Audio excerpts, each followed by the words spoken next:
A cap is cylindrical in shape, surmounted by a conical top.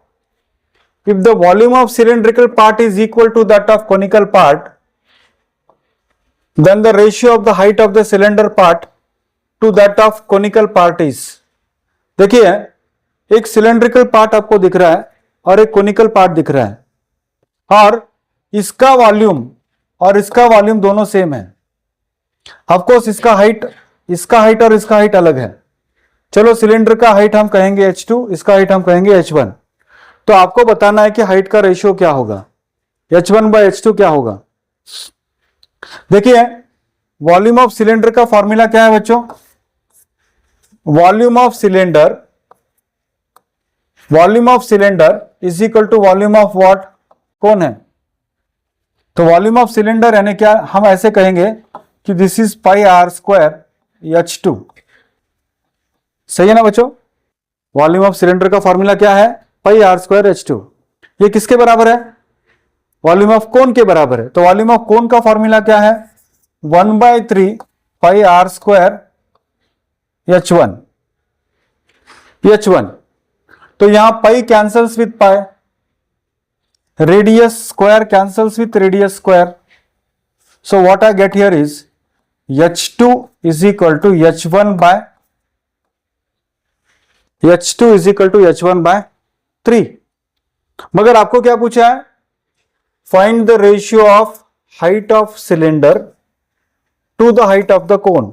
यानी height of cylinder आपका है h2, height of cone है आपका h1. तो इसको अगर मैंने इन्वर्ट एंडो ऐसे कर लिया तो ये होगा 1/3. तो हाइट कितना आएगा? Answer 1:3. The seventh term from the end of the AP -8 -5 -2 49 is.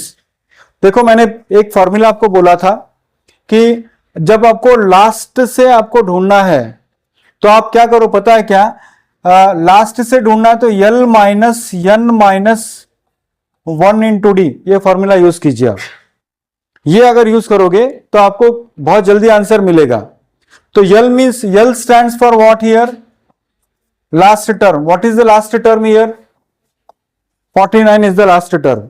Minus आपको n कौन सा चाहिए? 7th टर्म चाहिए. और कॉमन डिफरेंस आप देखो यहां पर कितना हो रहा है? -5 माइनस ऑफ -8. -5 माइनस ऑफ -8 कितना होता है बच्चों? 3 होता है. तो this is how much? 49 minus 7 minus 1 is how much? 6 into 3 how much? So what is the correct answer? 31 is the correct answer. ये मेरे ख्याल से this is the best method to find for objective type के लिए best method है. The last term पूछते हैं तो. और याद रखना कि कॉमन डिफरेंस पॉजिटिव लेना, उल्टा मत लेना माइनस वाला. इस तरह का मत लेना. जो ऐसे चल रहा है, जो नॉर्मली चलता है वही लेना है. तो बच्चे यहां पर भी गलती करते हैं. तो you just add this formula for objective type. The diagonals of a rhombus ABCD intersect at O, taking O as the center.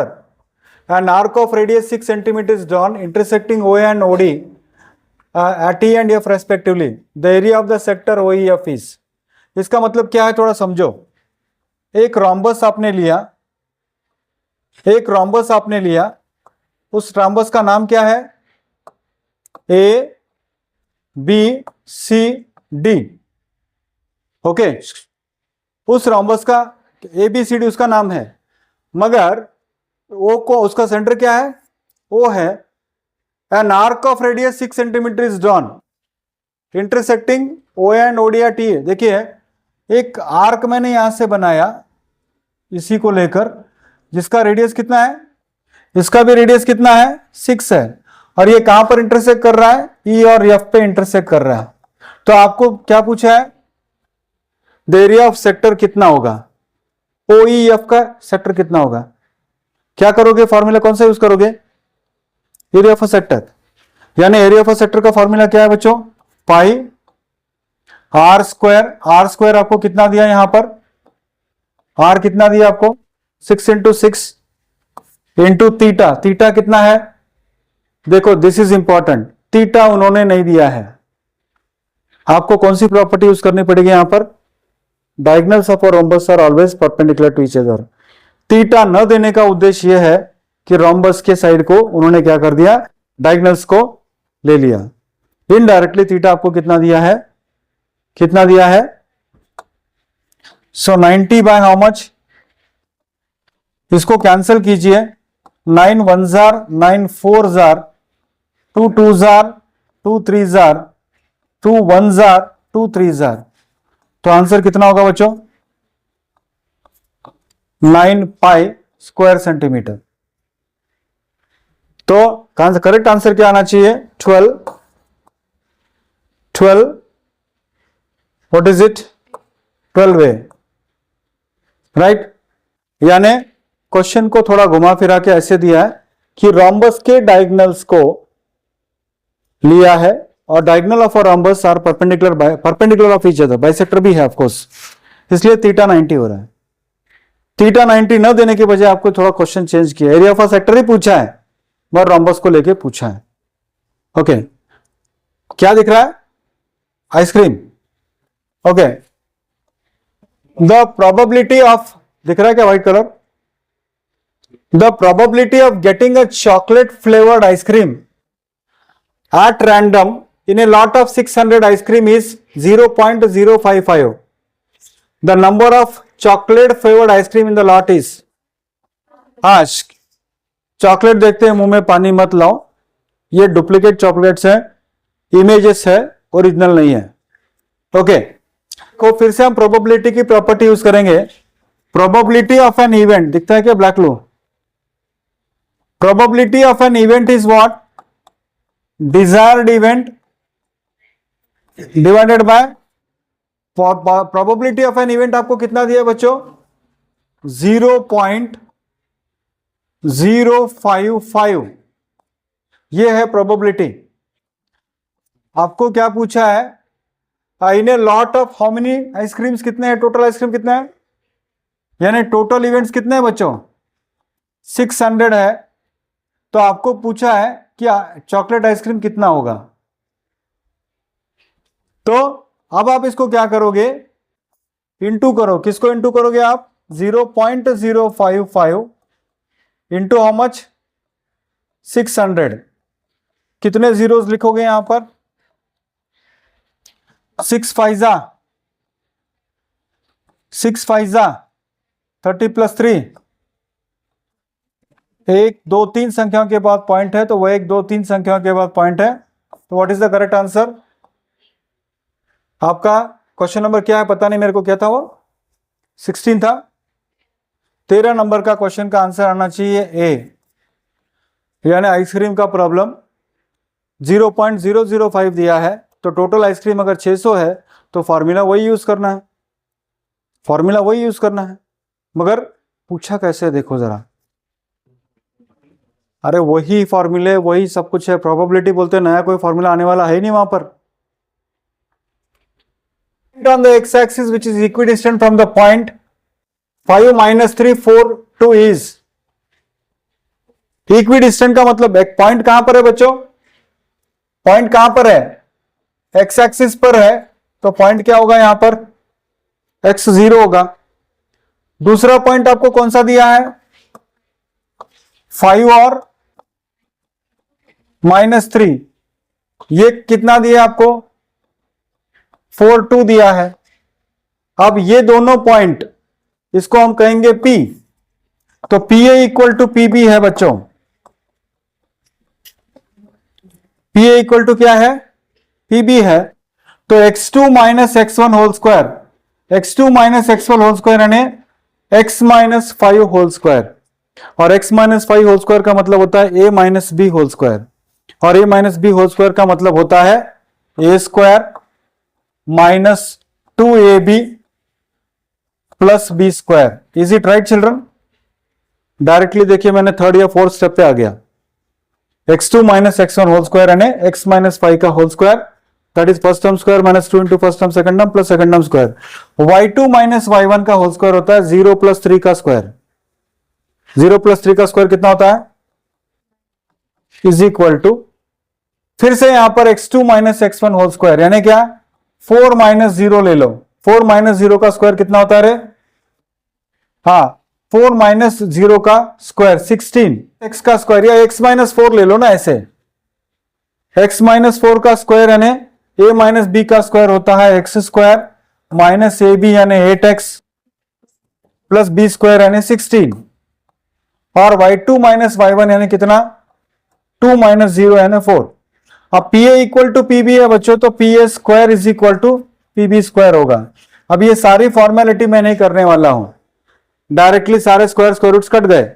तो यहां कट करते समय क्या करो, x square cancels with what, x square, तो ये माइनस 10x है minus 8x है। अगर ये 10x इधर चला जाएगा तो क्या होगा, कितना होगा 2x होगा।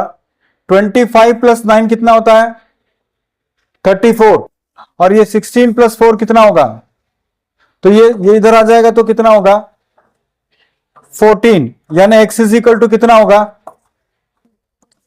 x is equal to 7। तो x इज इक्वल टू 7 कहां पर है, तो करेक्ट आंसर क्या आना चाहिए आपका 15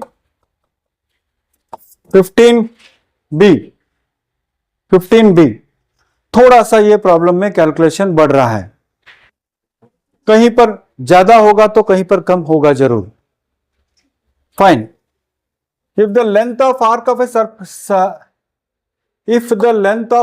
a circle subtending an angle of 60 degree at its center is 22 centimeter, then the radius of the circle, किसके ऊपर प्रॉब्लम है ये, एरिया रिलेटेड टू सर्कल, और कौन से फॉर्मूले के ऊपर है, लेंथ ऑफ आर्क के ऊपर प्रॉब्लम है। तो लेंथ ऑफ आर्क के लिए फॉर्मूला क्या है, length of arc is equal to 2 pi r theta by 360। अब आपको सब कुछ उसने दिया है, लेंथ ऑफ आर्क कितना दिया आपको 22, 2 इंटू पाई की वैल्यू कितनी है बच्चों, रेडियस कितना है ढूंढना है, थीटा आपको दिया है कितना दिया है 60 बाय 360, राइट। तो this 2 cancels with 22 cancels with 22, 0 cancels with 0, 6 1s are 6 6s are, right. फिर से 2 1s are 2 3s are, तो आपको मिलेगा 1 is equal to r by 7 into 3 कितना होता है बच्चों, क्रॉस मल्टीप्लाई करो, व्हाट इज द आंसर,